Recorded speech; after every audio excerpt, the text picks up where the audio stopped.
này hian November ni som pakua ta ni som ti pali ni a he dar li le ni som ti pathum leng puya tang kan chung chia Kolkata hey cái này top player sao vai nấu bằng lâu nhiều đây tôi tính em bị sâu thì Porsche thấy lắm em ăn này quay sẵn ấy chun Indigo kala he hian Kolkata airport a hian darka li travel kan an ha dam lenga chumin huwa chuan Hyderabad kan pan le don ani ba sa hian thunna tha chan lo in lau tina chu le lui don ni to na hian hai anen kwa lang len duo lui don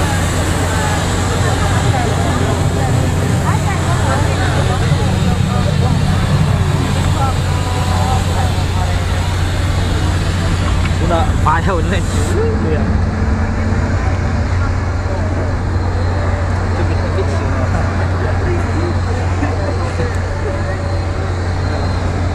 chúng ta backup ta lên lên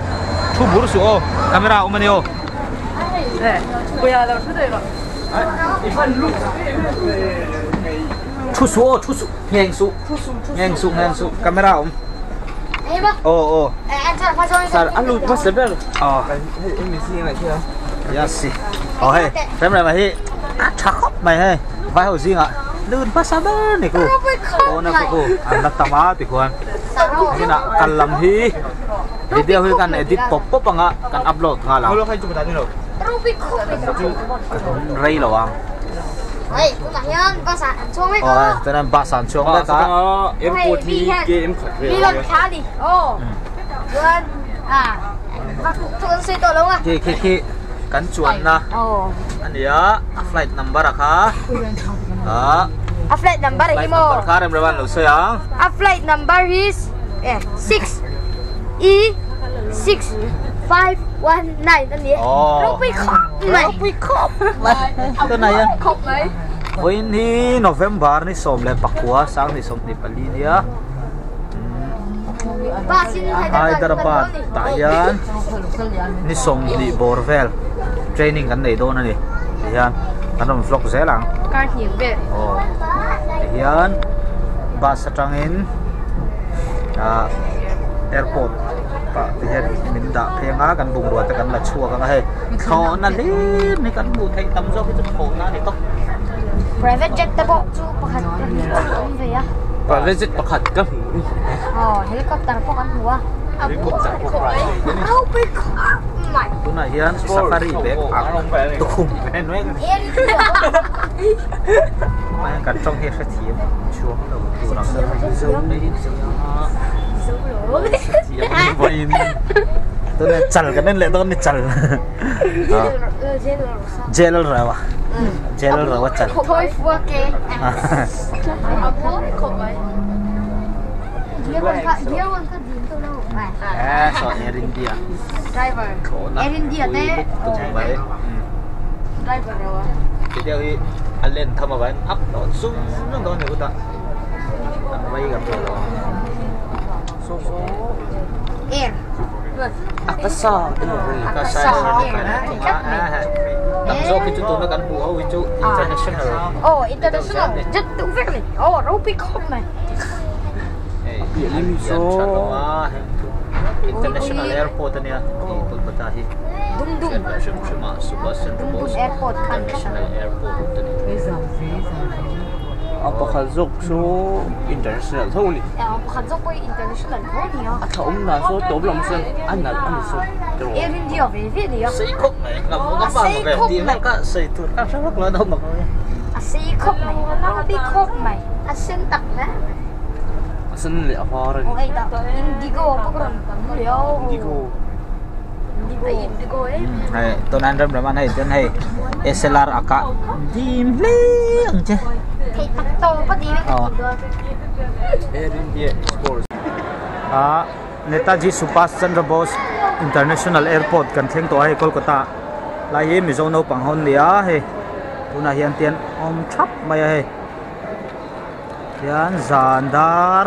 red le minute somli panga Kolkata kan pan le dona tuna hian thaidar nga le minute khatani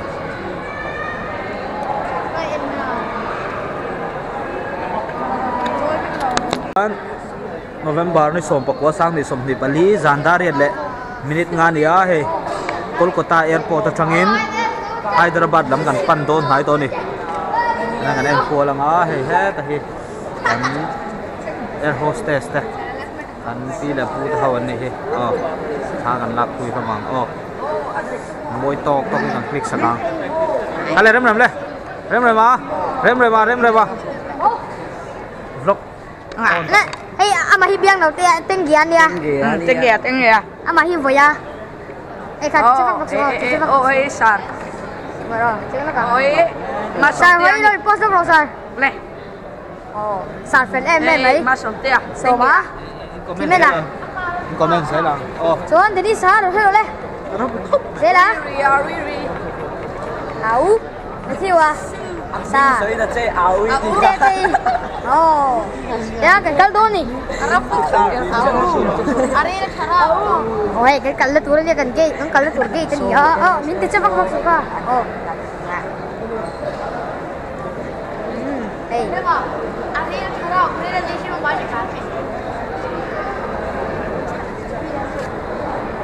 đây đây UTT kan lok kira ai tur hong tur lai ve kan lok kira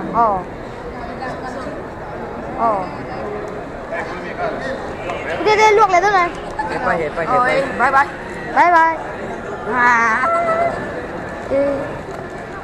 UTT看进那跟赶看楼luộc à luộc lại thôi này không biết rồi Sa tinh ghê đây hey viên đầu tiên đi ra coi nhìn nhá lúc ruha với nhà khác năng mang đi ra cái thứ này nó lâu ibu làm gì của mẹ cái khăn ra ôi ôm lâu quá chấm lên có số đây Here we go. Gadoli. Mo. Zone ni tilang version punta. Zone. Cái zone này zone 1. Zone hey heavy day tilang version. Anh ni. Hey air hostess sao. Mẹ chắc khóc mà. Cái hey tilang version. Pui một đấy. Hey sáng tilang version lo. Cái cái sáng này á, chú anh. Bây sáng thì có sẽ lúc. Tilang version lo.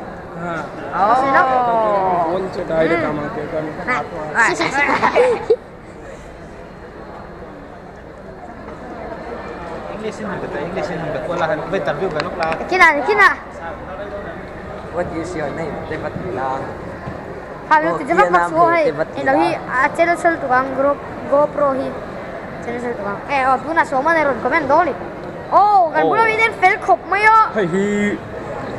Chị đi sang đi khảo khúc mày. Mà xem thì nó cắt. Aerobic khop mày. Số tạo số mấy thiêu này, sáng đi làm cái hậu. Tên ghê này, biên đầu tiên à? Cho này, hay biên đầu tiên này hay tên ghê, cho này chi khổ này hay bút sổ mà. Cho này bút bút rồi à? Sáng thương ạ.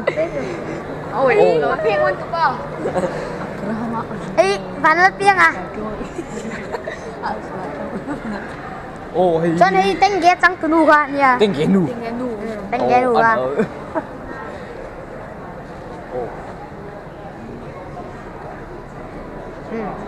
Cho nên thì bây giờ số tiền là số BBNTP à? Nha. Chú anh cái gì cũng mau bịa này. Thì biết mình khăn. Xả cái nào dư mà đúng ạ. Commentator di kamu buat tidak macam. Nanti mihi, tenggia ceci, tampil lo. Dah, mana masih ada tangwat. Nanti mihi, bamba Republic. Nanti mihi, metiwa. What? vlog kami Nanti mihi sa kamu na ni so lung lay tangin. Aron thấy vang ai nấu bằng hầu xoay turin bula son jeni sao mà Cái này cái đó một về mấy mình chụp. Tao ăn đi. Cái to đấy. Ít cái trái tuổi không? Thôi. Alisa. Dạ cái một bộ. Bây giờ nó thôi close sắp mấy cái. Ê, sao lắm rồi mày. Tên tên neo khóc mày. Coi tên kìa. Tên kìa. Tên kìa. Hyderabad tempat trip tu kanum na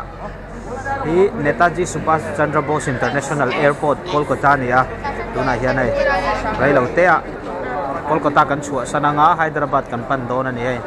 vai am tam khop mai vai hi ran nen mani ho ye me thata kan wanga ta hian air hostess sa wanama hei so lai so gel pokeu thalom khop mai air hostess awi ei anh em don ni thalak kan du thamang lawai thalak sak tu man ni china pokan an lai ve ta ta an du ni mal mi lo ni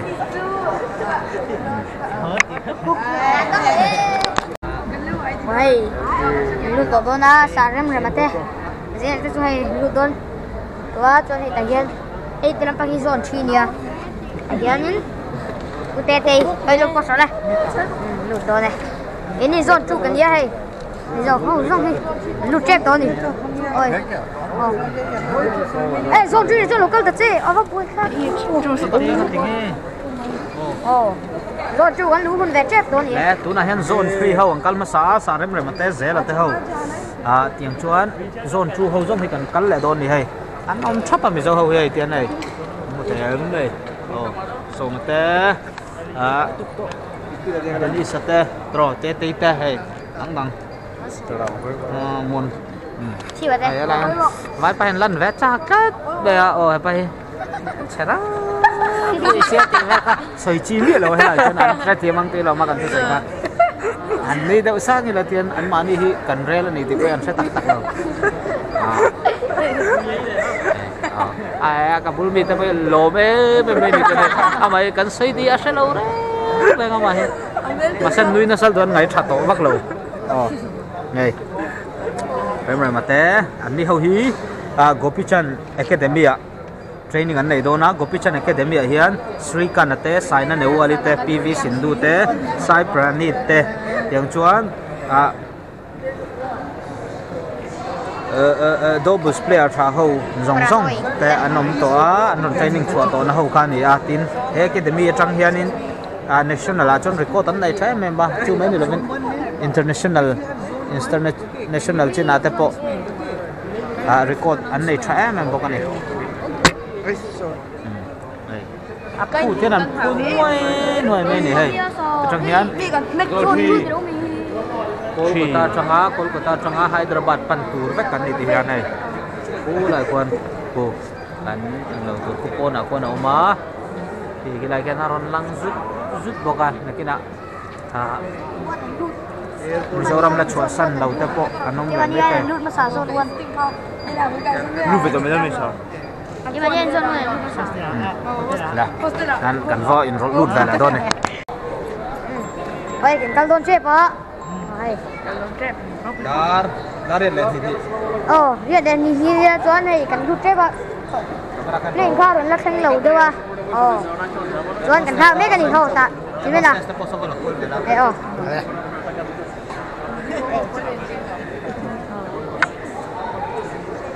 Gan, Soan ni tasar oma. Soan, tete.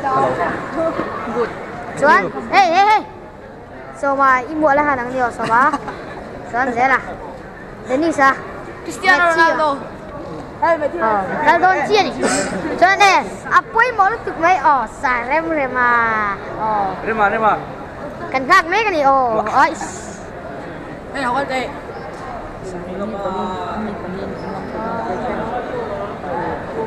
Cái chân tí đằng nào mấy? Lệ. Cái nào ăn tí đằng nào mấy?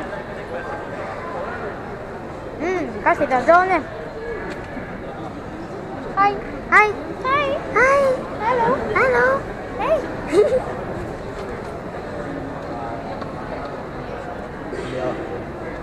Sẽ nó sao view em lấy?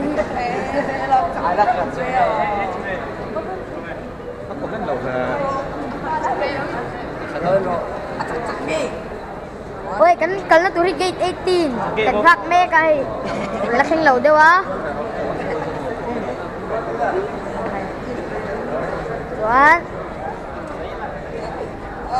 Chuan này chúng cái nằm này thì nó hay nên thế hay hay đó rồi thì nhà Chuan cần có cuốn lúc tục lầu mấy à Chuan đến số đang còn số kia 70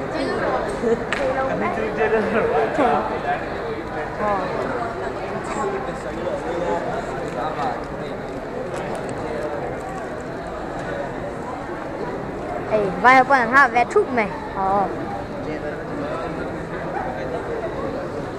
Sarem rồi mà bộ lùi dễ mấy mô hay perfect 예, 또 이제 놈이. yes sir nó cứ thế ra cả 또 어떤 책 돼요? 이런 지금. vậy đâu like comment share tiro like comment share tiro Thiêu à like comment share tiro like comment share tiro thế bên like comment share tiro like comment share sao like comment share tiro Ka battery bom bom like comment share tiro like comment share tiro bol tek maya hey ani le hey anti nge like comment share tiro like comment share tiro le tiro pe áo về về cái kia ni lawa muan ai thia ni lại le san se na ini san biar pan like comment share tiro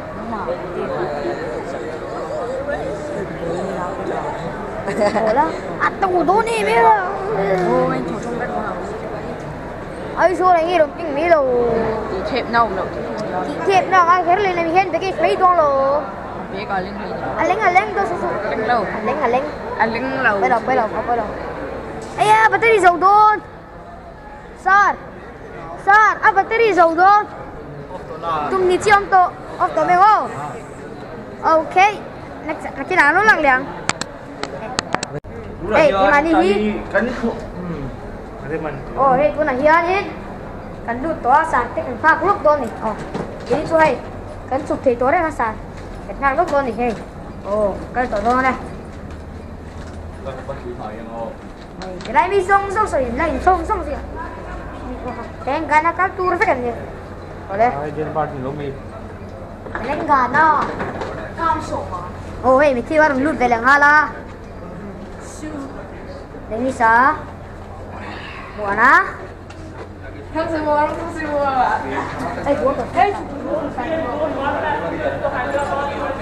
Sar koron du, suak kau này. Sar orang keng này. Kalang. Dem dem à? Itu suak ang le. Kan tu. Palai du le, lalu sultan ma vet lalu. Dan kalau tu ni kan Iya, bakal macam ni lah. kalau tu ni tian. Kalau kual ni jauh ah. Tian. Hey, kami ni sing suti. Chuan hey tian kan suk char ah. Da kan ni le ven.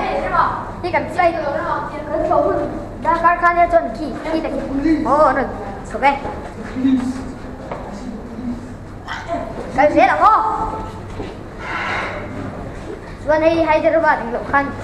Em có suo ni mo, ta đánh kan lom na ki. Không lang ka pi. Betul kan? Kan trong đó là gì này? Nó sẽ chém sáp xong rồi. Thì có sẽ hiện sẽ chém xuống rồi. Ôi. Nó xả thế nào? Nó làm con. Là hay tiên. Hyderabad. Lampangan pan don to tu na hian dare le minute somnga zan dare le minute somnga ni to lai dardi le minute somni bor vela khan leng puya changin Kolkata kan khenga he ten Kolkata hian kan lom rei ngat khop me kan in no por view mana games te po kan han khel vele lo patem chuan chung te kan han phone a tha te kan han lat loma chumin thulama chuan he ti hian Hyderabad lam kan pan chun zom vele ha don ani Saya, kau cakap kan mấy là khay sai à gì à mình tới đây được cái khay đó gì em bên đây được cái hai đam gì nhưng mà mấy lần sầu đeo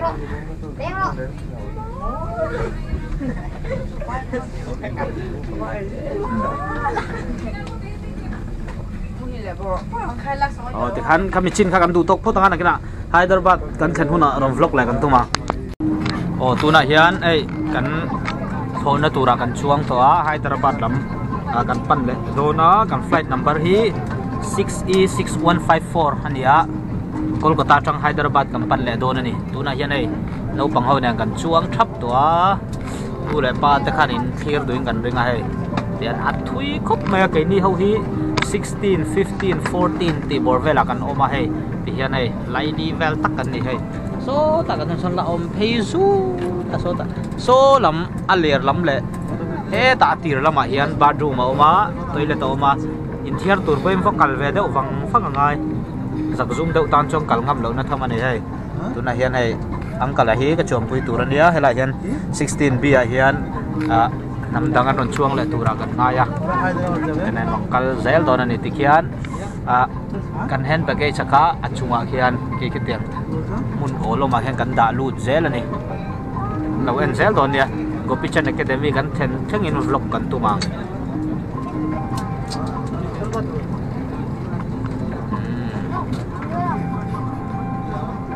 kami chen hang kan tu tok le phatang o Zandar som pakhat lem som thum panga ni a he tluang takin Hyderabad kan theng ta chi ani kan tluang khop na ya mutatui suk khop mai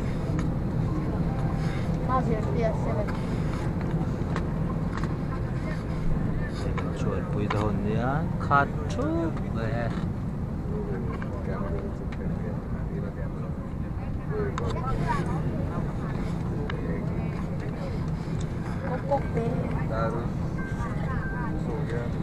Cốc tế cái điều tôi bị bắn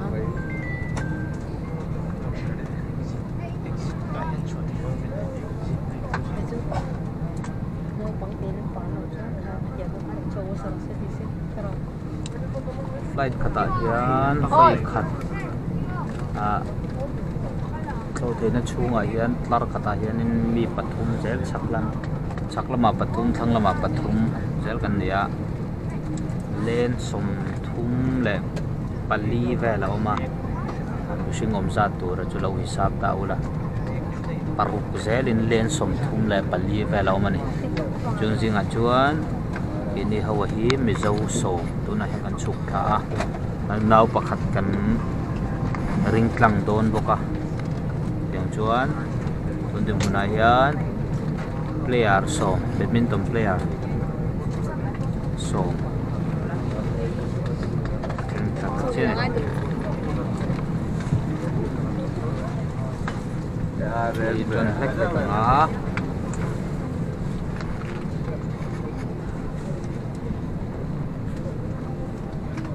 thành tuang khóc này thì hiện tại đang hiện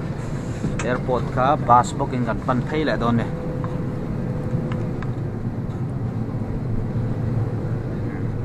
hey gimana hi kan oh hey guna hian hi kan lut to san tek phak luk don ni oh ini chu hay kan chụp thei to re ha san kan phak luk don ni hey oh kan to don này cái này mi song rồi này song gì Tên gana các tour phải cần gì? Ở đây. Trên party lúc mi. Lên gana. Cam sổ mà. Oh hey, mình thi vào lút về là ngala. Đây mi sa. Buana. Không xin mua. Hey, buat. Hey. Sar koron du, suak đâu này. Oh, sar không khen này. Kalang. dem dem à Nó chuộc cũng lẹ. Càng thôi. Phải lấy du lệ lâu số tàn hoa về lắm không? Ôi, cái cần nó tụi đi. Cần. Iya, makan macam ni lah. Cái cần nó tụi đi thiên. Cái lâu quên đi chung à. Thiên. Hey, kami mixing suti. Kami mixing suti. chuan hei thế kan chuk char char nga Dakar hi le ven hi kan flight kan so Dakar khan ya chon ki ta ki no so ke kan se la ko chuan hei Hyderabad lo khan airport su ni mo ta tu ran kan lo na ki không ra cả tí tôi nói cẩn trọng đó là gì rồi nhỉ giờ sẽ chém sát xong rồi đó thì có sự hiện sẽ chém xuống rồi ôi tôi làm sao thế nào nó làm xuống lại hay tiến Hyderabad lắm bằng ngàn pan đốn tổ tu này hiền dari le minute somnga zan dari le minute somnga này tổ tại dari le minute som ni bor ve la khan leng puya changin Kolkata kan khenga he ten Kolkata hen kan nom rei ngap khop me kan in no por view mana game step kan han khel ve le lob lo pateng chuan chung te kan han phone a tha te kan han lat loma chumin thulama chuan hei ti hian Hyderabad lam kan pan chun zom ve le ha don ani saya có chuyện cần mấy lần khai saya gì là mà tôi đã được cái là cái đó gì in bên in đặc cái đó gì nhưng mà mấy lần chầu đeo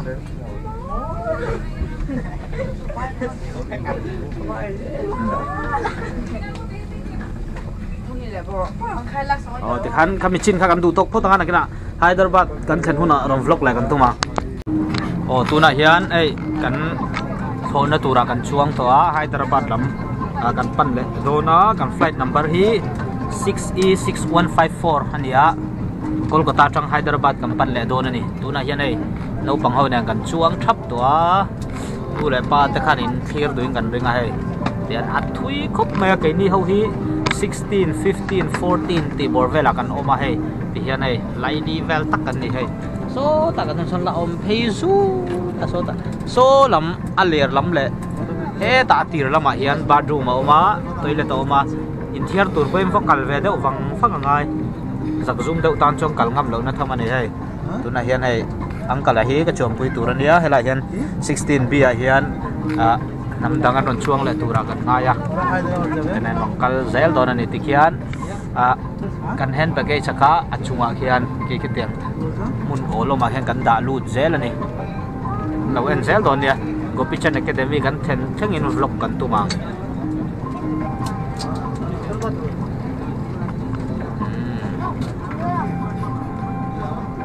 kami chen hang kan du tok le photang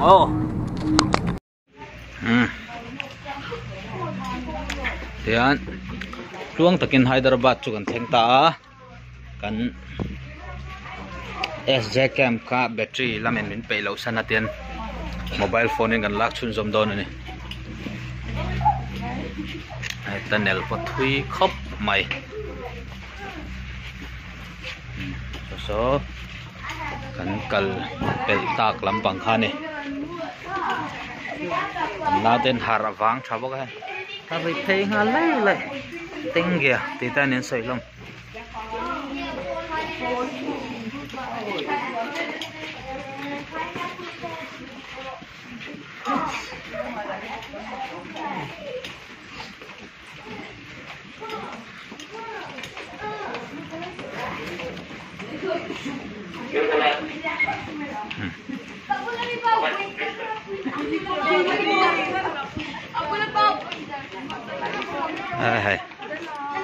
thình thầy ta kan baggage ta kan han la le don ani Hyderabad airport kan le ka Gopichan Academy kan pan do ni ta chuang la ka Kim do mo keng lai comment pa jalang ta sei jalang Thiwa sar sar nuông em mẹ thiwa airport mình cái bay cái là chắc ai nữa hôm nay yên được mai nữa so nuông em tu na hen anh thì tu rin yang angkal ber lah badminton zir turin Nilawin tu na kan pan na himo lagi siya turin siya chung ta sai ta che tu la yan lagi siya turin kan kaldon me ka te khan mo Jimen ăn đồ về em ăn đồ về anh tí đi chú ấy à har tụ có phone đi cả đôn chưa đây ha sao không ai khi mà họ alo mà chơi đi đâu vắng này phái gì là một bộ phái bom bom le sarang de ma sa dahan thaya zelanen anteng ge ni no ai tiền một thầy rồng rồng đi vài nhà hay tê tê thế hay anh bu lại hiện này nắm đắng sang sang anh tama Nepali thế tiếng chuan Naga làm thế Manipur làm thế để Telangana state sim sim mundanga izonna wanga hanjin khothong te le enga mochen hi chu jin vei vak bo hinom ve sim sim bokani Hyderabad hi biryani khopui tian soi thik kan ya tin kan set la em tur chu mei jela kan zu thin charminar khami omna mun khan ya tuna hian Gopichan Academy lampang kan pandona kan lage se kan lak zo lu hian kan luggage te hi lengpui airport atang khan direct ka kal ngal turangin kan han ticket kan han la lengpui airport atangin Kolkata khan kan luggage ka hlang thak her lawin Hyderabad lama hian atlang halani fai khop mai airport hi nom international airport ania Subhash Chandra Bose International Airport atang khan tuna hian Jawaharlal Nehru International Airport ani ka sia kan en zel don ani kan hotel kan te chu ni bia la wa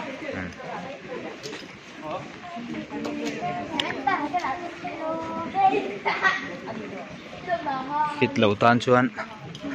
airport chunga han kal kwal vel rongot po hi ha na thamatling don ani now ten la no pang seng songa achen chu kum som pakhat ten dia som pahni som pathum teng val chon ni under 15 players thế kan nen vai hian rem rem kale agro le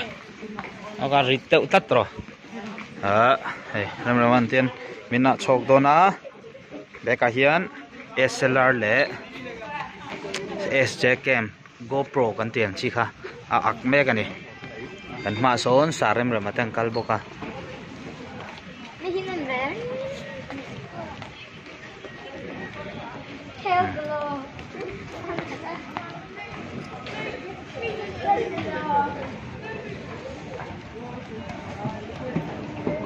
kal zelang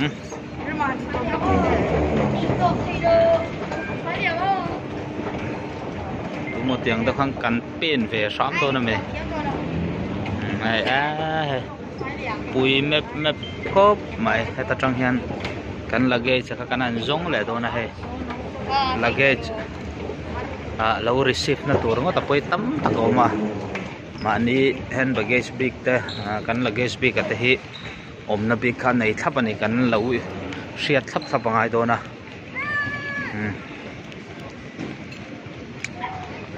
tôi nói hiện này sarem rồi mà tôi này ta hen giống khắp đồ này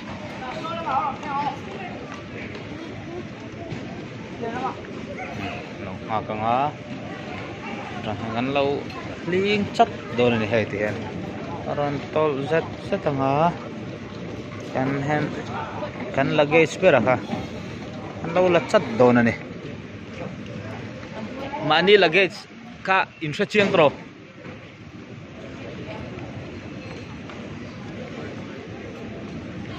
cái rồi tol ấy chút ta hay trong hiện mà ni luggage cái xe chuyện ngay về thung này ri snot cái chỗ chuyện bị lâu này này chơi sáng chắp vậy nên luggage là turin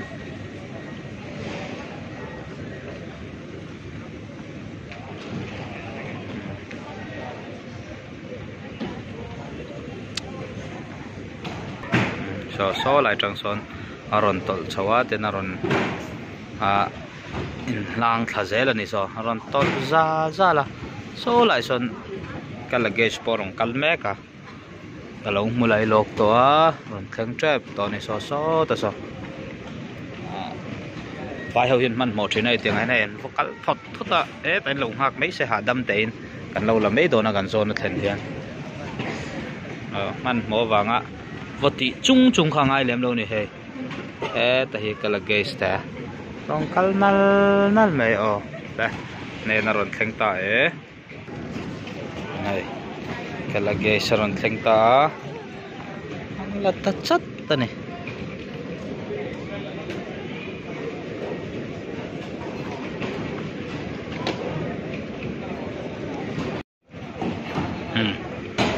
đây hiện gần luggage kan ngak me ka đi chính hàng luggage cho một tay kan han te kan hay nóc đó cả tiếng anh hay pal te po all ve mem chin ni kan lâu ngak chapanga te hian kan luggage kan hu ve la kan danga di airport ko ta hian Uber sarkari na approve fo ka kan mang don ni tiếng hian private sarkari na approve ni lem lo hiện mình làm board về chuyện nào vài hộp phải trong pakar em mà chú vàng cho tiếng hiện government approve nghe ya culture này government approve này khan Uber app sa trang khan kan choi tur zat te kan sum le pai sen tur zat ta kha alo lang hal thina ani lem lo chuan driver ta hian tu token min bumin min sop kwal ve thei ta thina ni chulai chu kan sum sen sawa kha ein tam le ve thina tin hi aya zin zing zok te experience nei enga moza ti nom don viewers te jinga po hian Hyderabad airport i pui khop mai airport cute kha e tiang ang vel loi nei va toi cha gom to khop mai vela airport cute te nei va van cha gom to em he airport atang hian India raman changa Dubai kal tur te boka an kal ber thin ani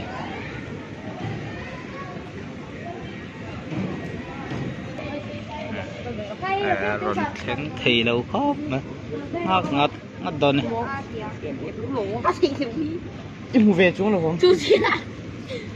đi tao chú số đạt không biết độ ở đồng số biết độ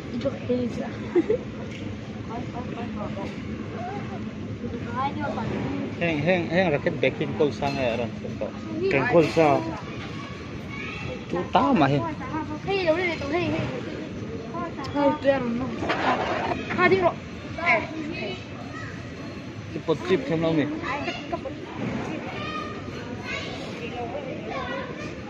sao mà tao hả đây cái ta bơi thùng gan thôi không cái đá là gì đâu xin là đem hay bỏ rồi sinh chính to có đá đâu ai da thì đâu cái đá về xin đâu phải trang chua khar về rồi hak sam mang đi là cái chi là buru là anh là cái gì ron theng har to có mà sao hay là bây giờ ta chru đặt rùa bây mỗi nó chôm chôm nó kia nào cho tôi một cái về qua về đâu điều này hiện cái luggage cái chẳng mấy cả hay xong dễ là khi mình à Denisa mà sửa sarang rồi mày hít ngay bầu đấy mày UTT cái gì thì thế ôi ta UTT mà cách này ta hay mình chẳng luôn chưa ra đồng chúa là chẳng về định là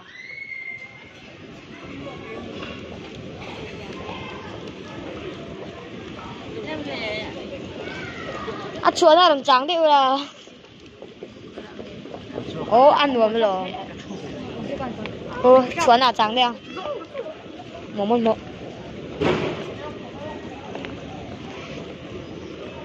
ăn làm gì em bây giờ nó phải dính mà cái gì đó nó làm gì à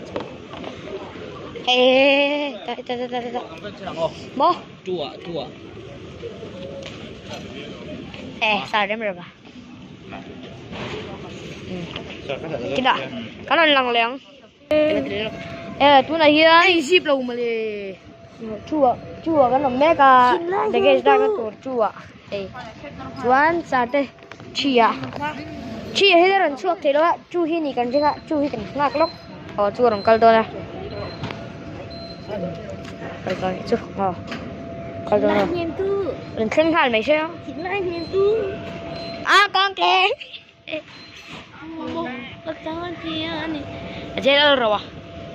chơi rồi mình thôi phua kê vậy là nó lằng lẻo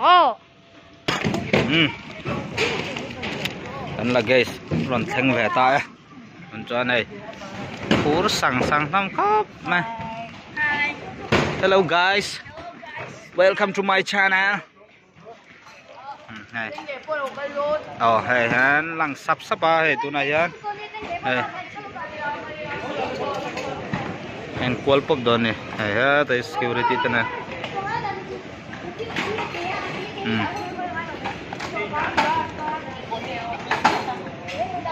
pakat ka min lo nor chua sak veru la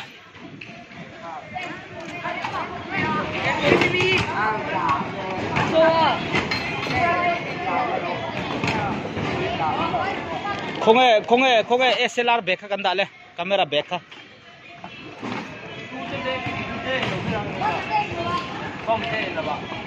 anh đã thua nghe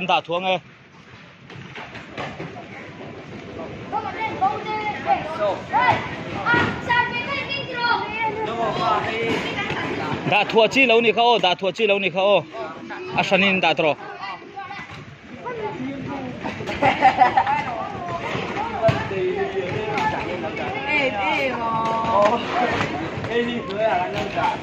hay thế này anh buổi sáng sớm khởi lại bắt cam lâu nó cho sao rồi đây này thì hiện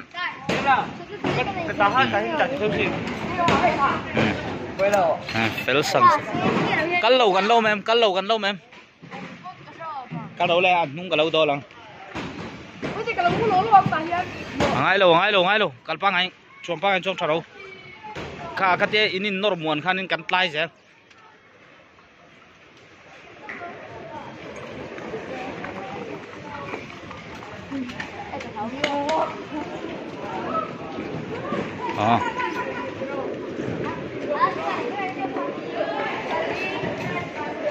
tê lệ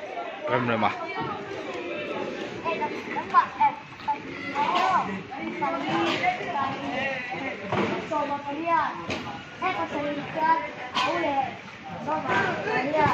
lệ nốt tharo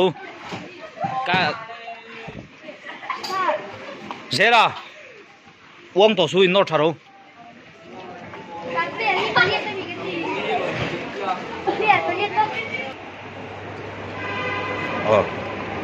giao trả airport hi là cái ngày lâu tan chuan hay bầu phê na tham anh khơi làm ăn nghe pan tour khơi làm ăn nghe cal tour thì nó tập hi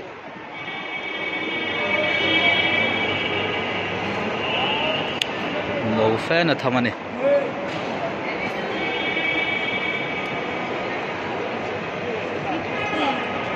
kan kim tro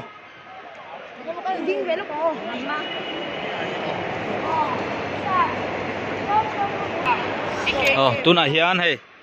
zandar som panile minute li ania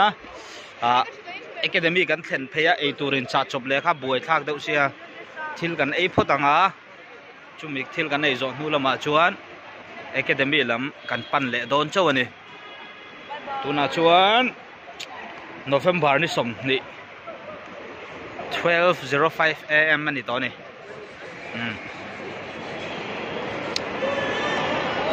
Kachari bakery tao ma he money exchange date homboka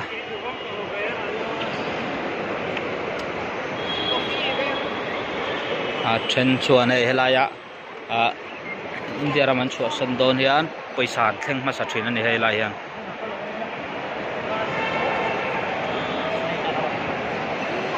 thileina tur kan zong don ani thileina tur hi tunanga chuanin awang to thina adara hitle min alak lo chho ve tran to ni tiang a hian in bo pal te lo muang fal om lo la chak big fal om su o a ho in o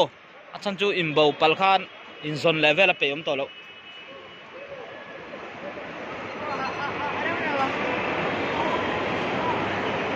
an menu này ang ta karan zot ko lang a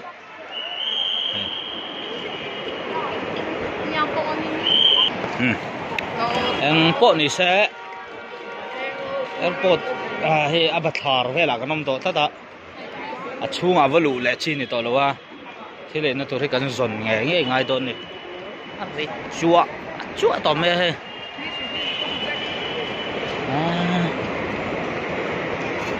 Mizo mu turan vang tran thua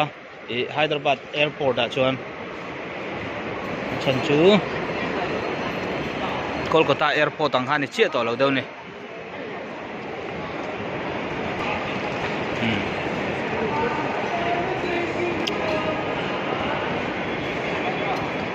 hello ma hian ei tur lom thei do nem ti ta kan nang pol lenga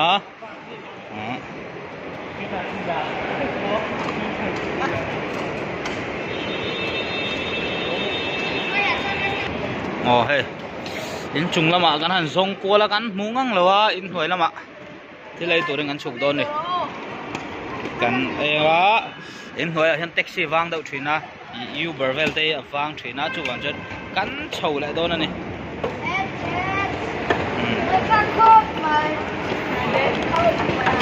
sao tên đàn khăn lông mua cho lấy cái chi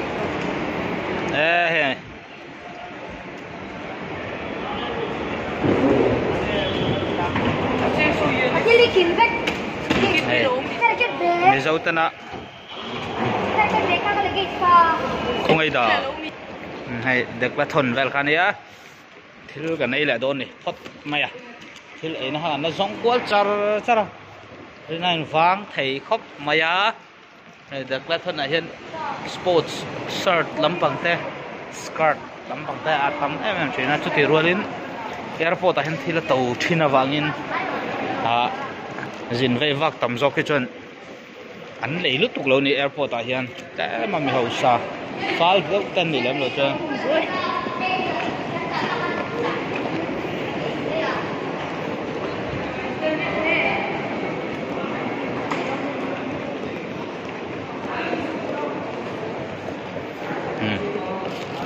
a fan loi thom ani channel hello en se lang a e channel a hian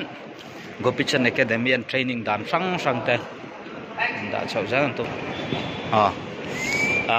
Uber driver how hiam rong ko lui to thina tiang a chen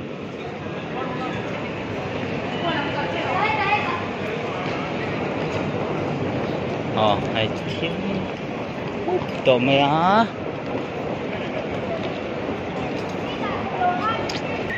e ta hian kan du ho ta kan ei don ani lai Mizoram mangin menu chu vek khar lo nga ma ro chu kan ril tram min ti por thei tur tok vela chu don ani he la hian yan ta haw ngai o tim mu pa tuna hian dar som pa ni la minute som li ya he academy campus sunga e tur cha chop le ai chuang an te he lai airport a hian til kan ei ngala KFC lir ani hei mani ho hi an table hian nen taila KFC lir ani hela manom le boka academy thil ei le ai chuan helai ei mai hi hei ten azia zo kan te hei an lung oi mel khop mai hei KFC fek an chani then tuk zing atang in practice kan join ngal dona maro chu ma do kan join don lowa breakfast ei zo nuwa chau practice kan join dona temina zia de wang am tan pon tarlan ta gang khan November ni som pakwa sang ni le som ni pali thole ni klaidar thum le minute som hia lengpui airport atangin Kolkata airport Subhash Chandra Bose International Airport ta kan truma chuta tang chuan tlai ta hun kan mang char kan han hadam venga zandariat le minute somli panga vela kan Hyderabad lama hian hei tian Rajiv Gandhi International Airport lama hian kang kan kalvele ta thunga ni hei du buan ni boka an lungoi tlang khop mai thei chin chin hi YouTube pa hangan ron da zel don ni tuna hian zingdar khatle minute rukania Rajiv Gandhi International Airport atangka nei Gachibowli lama sai Gopichan Badminton Academy lam kan pan vela don ni tuna hian Uberin patni Uber patni akan chuanga le lama hian sarem remale anau te hon chuang ve thunga ko no pangchen khat ke no pangchen khati ti hian Uber pakhata ka chuan pui ve thunga ni Gopichan Academy lam kan pan dona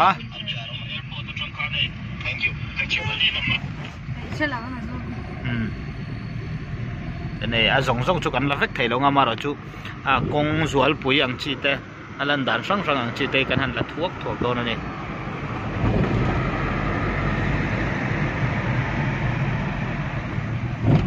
re chop buat chalom mo KFC an ei to airport a khan ten ha dam te in kan thlenga nga kan thlen na tur mun lampang kan pan wang to ni tu nai chon anh na thlen don tak tak lama kan ron la le an kong pui thap pem khop bai 4 lane 5 lane ni pay vek me ni ai tu na hian Gopichan Academy na hi Telangana state apo district lian pola ni big lem lova Gachibowli adi nia thingtlang kho ni Gachibowli hi kan lir thei khal tu hi mizo tong vek ga soidona chanchu themte a hriat thiam thei tur ka soi chonin alo man ve palang ani hian sap trong ka thiam tam lo te ke in vai trong ka lo thiam tam big box si lo wa kan kal du na chin che he kanin be thei trok ani klem te bak sap trong ka thiam lo te va tat box ya sap trong a ka thiam anga be kan tum po hian tu te rolin kan kal na mun tur te kanin be theya kan du na lai tak min khen theya bil sa ta te chu lai chu poi mo lai ber chu ning ka heya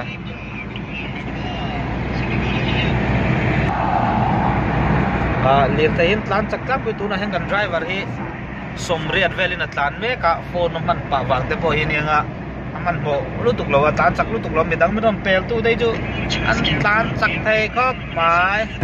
tu ran tlan chak chho ve chana za kan pel ve chho chan don hei tu na hian som kwa in atlan me ka speed ti som kwa ni me ka ni la e kwa nga ni chho to a rei lo te a za kan thling me don ni hei at chak tan tur kan hriat thiam thei na ne palanga kan phone jok te kan thau to lang ni ta ko lom to ti hian za in kan tan to ni za in chak khop mai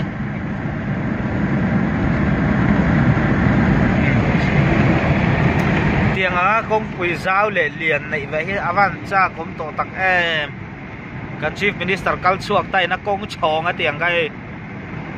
a tiang ang kha dei ve cha kom to ni e zo na ma chon lir thei pat ni insul pel thei tok vel chia chia kong kan la nei thina kong tha hi eng ti ka ngai kan nei veng cha kom mani elai a hi Hyderabad apo akhopui berla ya khala ni big lem lo ni airport na chu kan fiat thau angin airport chu khopui dai fe ma tlang pui thina chu wa chuani khopui dai fe ma oma hei Nagpur lampang te Mumbai lampang kal du taila Nagpur lampang hemi road veke ni tu na kan kal na lampang hi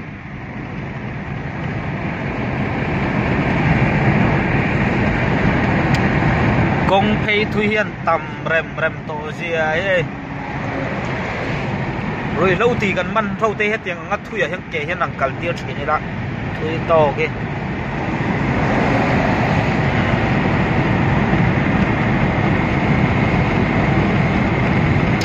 Gachibowli lampang kampan dona Gachibowli hi Hyderabad chuan an district pakhat ania thingtlang khua kan lati angka ne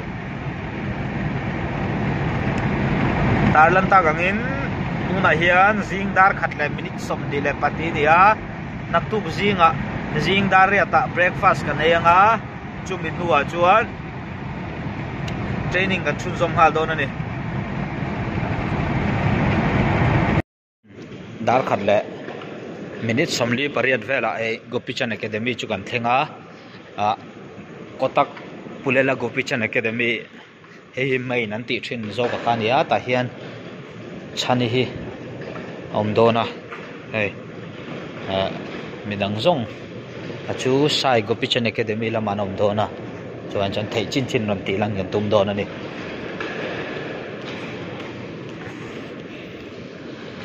saram ramane chani hi kan han drop lokanga chumi nuwa chang kai ni lam hi sai Gopichan Academy lama kan let phaile dial don ani parking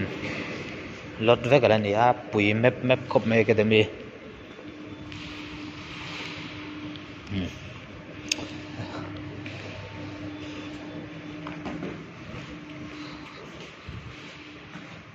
kalakal tham loi ani sao tha Academy hi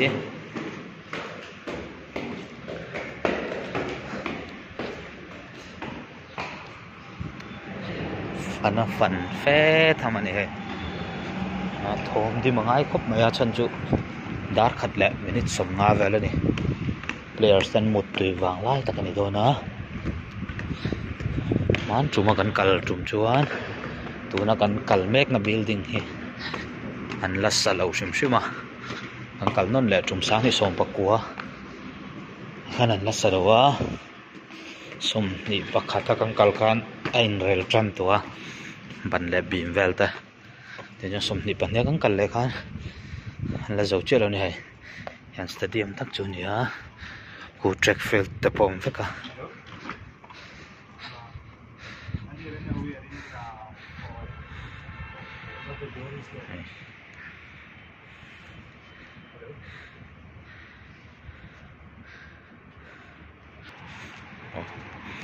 ni china kan lu na la ya kha ku lai dei ku ni a building ku kan she them thei nan hai nen tai la ku la ya kon stadium a hian ei swimming pool daw ma track field lian to tak mai om boka hi kuna om chuan chu nenga he ai fia zoken on tarlan le kan tum don ani hai he badminton court in a khat vekani zingdar ni vel nia tian kotak pulela Gopichan Academy me na han chani kan da fel to a tiangam pheile a sai Gopichan Academy lama keni kan lu chho vele don ani a en kol tu te lampang kha kai tho chom fi wan nga ya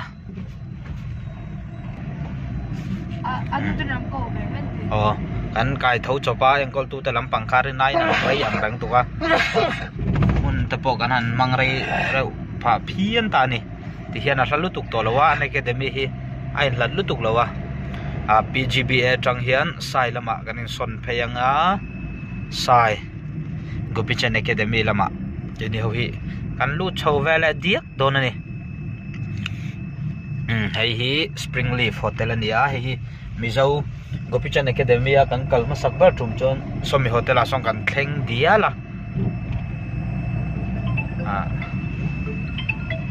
hei zo ke mola ni thau zo kan hemi hotel hi hei ta hian hei Spring Leaf Hotel ne 3-star hotel venga ta ni lai kan lai ha ka thleng dial thin ani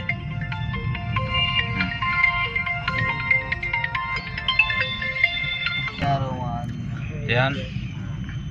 Gopichan Academy sai lampang chu kan pan le me kan ni one way tan ya kan han tlang kol le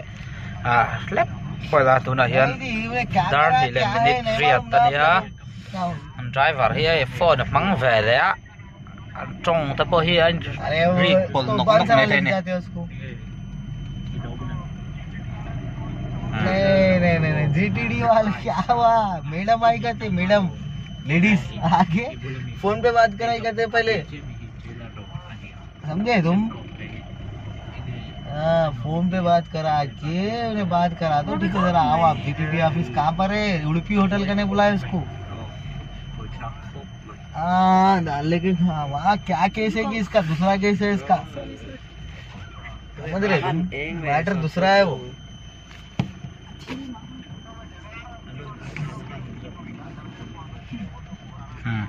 है गच्चे बली ही la thỉnh tlang về ang ngau này hay ui te po kholai lam van nok nok ani so le anan गाने वाले बोले तो मैं तो भी मेरी गाड़ी से चला लेता था ना। भैया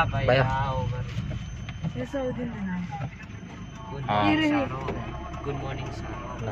अरे अभी लग गई थी जहाँ पर फोन मारा मेरे को, पहले गांड फट गई उसकी। तिहिan jingdar nilam somni nia है kan thlen na to room thankful chiani tihian nei saram remane ta hin kan riak do na helai traffic kan chuak chianga he ku tuna chon la thim dewanga ulai kan mu thei jong jong ku ulai thim mup lai ku sai ku pichen academy khaning hal bei don ani kan chuak che academy kan mu hal top don ti na ni chu